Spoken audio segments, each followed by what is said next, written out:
Hello, and welcome to another episode of Surviving the Narcissist. I'm your host, Wanda, and this channel is based on my own personal experience of surviving in a narcissistic family system, and it's to help anyone that's in that situation to move forward from just being a survivor to a thriver and eventually an overcomer. And all the aspects of narcissism is looked at from a personal, professional, and spiritual perspective. And this season, I don't know when you're watching this, but this season is referred to in mental wellness and recovery circles as the hurricane season. It starts in on Thanksgiving, then Christmas, and then New Year's. But if you are dealing with a narcissist, any season could be hurricane season. But this season is very challenging because a lot of times you're required to, or you feel that you need to have more contact than usual with the narcissists and their flying monkeys. So this episode is going to focus on love bombing. And love bombing is a technique that's used by narcissists, but it's a manipulative. It's to manipulate the target, the black sheep, the victim, into getting them to do what they want to do, to engage with them, and to have more contact. So, as I stated, I look at it from a professional, personal, and spiritual perspective. So, love bombing is a tactic which someone bombs you with extreme displays of attention and affection with the attempt to manipulate you. I love you. You're beautiful. I can't live without you. Where have you been all my life? Uh, Being showered with love can seem positive at the beginning because everybody likes to be affirmed. People saying to encourage yourself and to affirm yourself and do mirror work. Yes, it has a place in your journey to wholeness, but you need outside validation. Although being showered with love can seem positive at the beginning of a relationship, particularly a romantic or intimate relationship, love bombing can lead to gaslighting and abuse,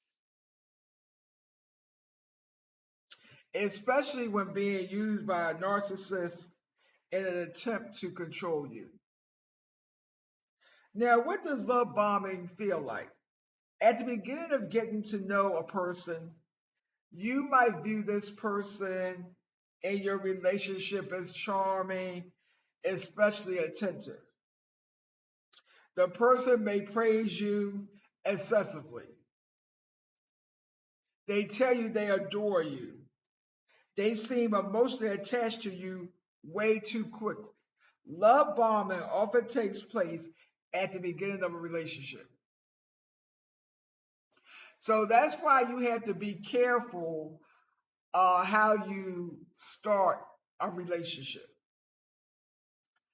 Um, a lot of times people are looking for a soulmate. So they misinterpret love bombing for they found their soulmate. Um, you have to have boundaries. In some fellowships, they use what they call a dating plan where you vet people. So instead of falling head over heels, because it's just like somebody said, anytime you fall, you're going to end up getting hurt. So if you fall in love, you're going to end up getting hurt. Um, Ask questions. Another tip is not talking to a person over 15 to 20 minutes and you ended the conversation first because it's a chemical that's in the brain. that's stimulated the more that you talk to a person. So if you feel like this person is the one and you met their soulmate and you're talking, oh, I'm just calling to say good morning. I'm just calling at lunchtime to see if you had a good day. Then they're calling you at night and you're talking for long periods of time because you're off for work or you have more free time. That's a red flag of somebody that's trying to love bomb because it's too much attention too soon. Um, Another rule to have is maybe uh, no deep kissing, intimate kissing, excessive hugging until you've had uh, known the person a certain amount of time.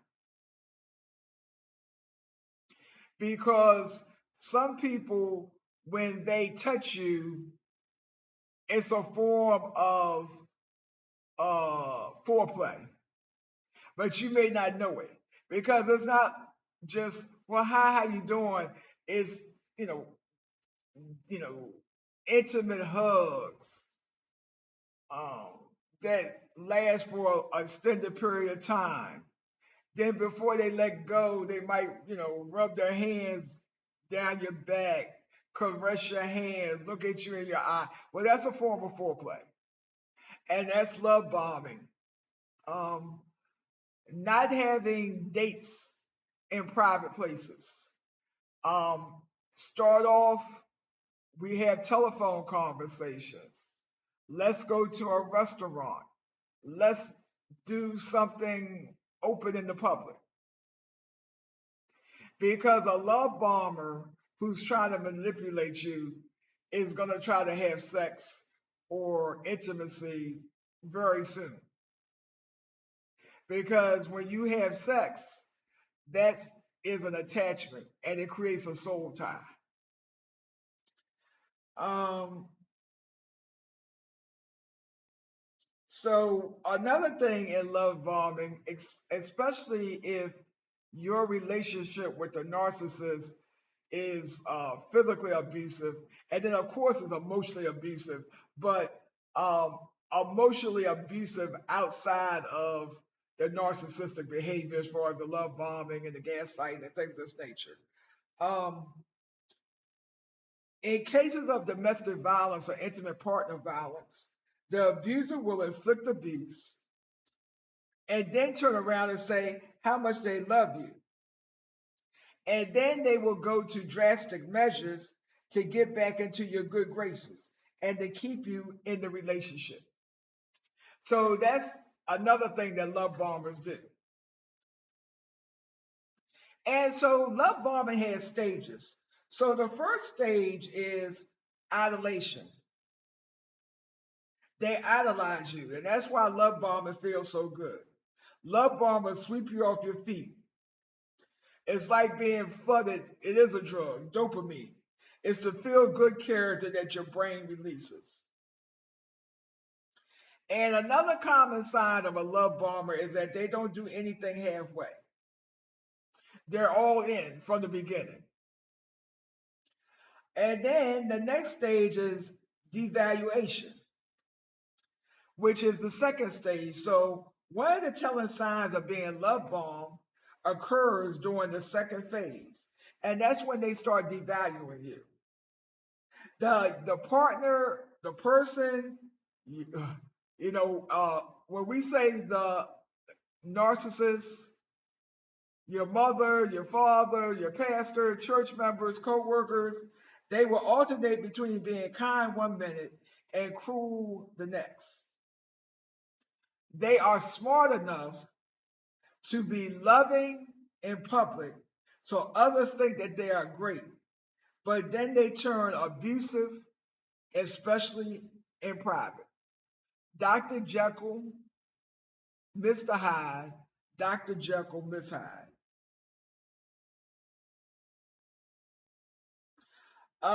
Another stage is, well, those are the two main stages, But how would you identify? These are the red flags that you're falling in love with a love bomber. Start asking yourself these questions to determine if you are being affected negatively, if it's painful. Love shouldn't hurt, and being love bombed. Is the person taking an extreme interest in your family, careers, and hobbies? They're trying to appear actually compassionate, supportive, a family person. Like they're interested in everything. They're like too good to be true because they are. Is the person complimenting you and then criticizing you in the same breath, supposedly for your own good? I'm just trying to help you. Abuse does not help. Inflicted pain does not help. Is this person constantly asking you where you are and then angry if you don't answer fast enough? Well, I'm not your child and I'm not in bondage. This is a relationship and I have the right to tell you no and I have the right to have privacy. What are you, a spy? Does the person make you feel comfortable or are you nervous and it all feels like too much? It's overwhelming.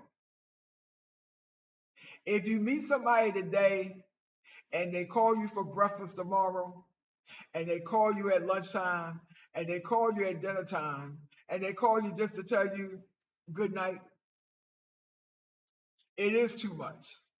It doesn't just feel too much, it is too much. That is a feeling that you can trust. It's too much. Um, Another red flag to look out for. They ignore your time and schedule. Narcissists only care about themselves. Wait, I'm your soulmate. We're not going to let a little thing like I'm 2 hours late. I mean, we're going to be together forever. What's 2 hours? Flattery. Someone once told me, treat flattery like bubblegum. Chew it, get your sugar out, but don't swallow it. They flatter you about things that they know that you told them that you're insecure about. Like how I don't like my glasses. And so they'll say, "Oh, I love your glasses. What's wrong with your glasses?" They love your glasses and they buy you more glasses. If you say that I think I have to lose some weight, why? Oh, I love women. I love big women. I love women that have some meat. I mean, anything that that's why you have to be careful with information because narcissists use the information to control and entrap, to steal, kill, and destroy. So if you just happen to mention something that you don't like yourself, that's what they will flatter you with. Um, in public and social media, that's why I really need to do more with social media. But I have seen so much. Social media can be the narcissist's playground because everything that they put on there is the image that they want to project. The car is not real. That's a picture they found. The house is not real. They're homeless. They took the pictures of a house. Their hair is not real. Well, my hair is not real either, but you know the point I'm trying to make. You know, they make you think that it's real. Everything on social media is airbrushed, fantasy. You know, it's not reality. Um, they give you lavish gifts, excessive gifts too soon.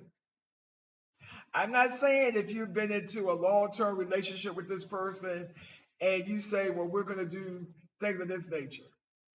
But I'm saying like, and that's why you really have to be careful of accepting gifts, or you have to identify what you want in a relationship and why you want it. So if somebody's buying you excessive presents, that is because they're love bombing you and you're going to owe them.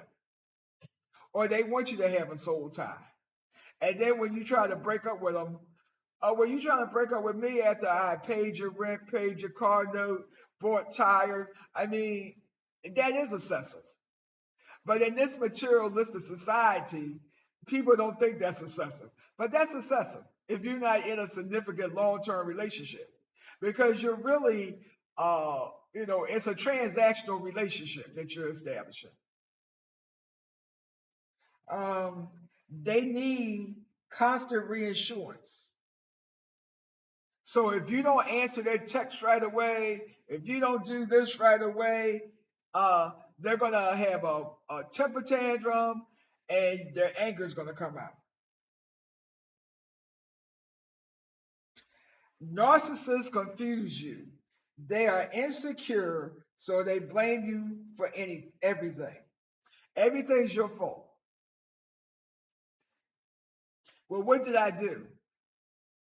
Well, you didn't remind me not to do it. You didn't tell me what to do. It's all your fault. They're going to find something to twist around. It's your fault. That's why they confuse you. And because of the gaslighting, you second guess yourself, and your reality slowly fades away as they exert control over you and dominate you. And so this is just a little bit about love bombing.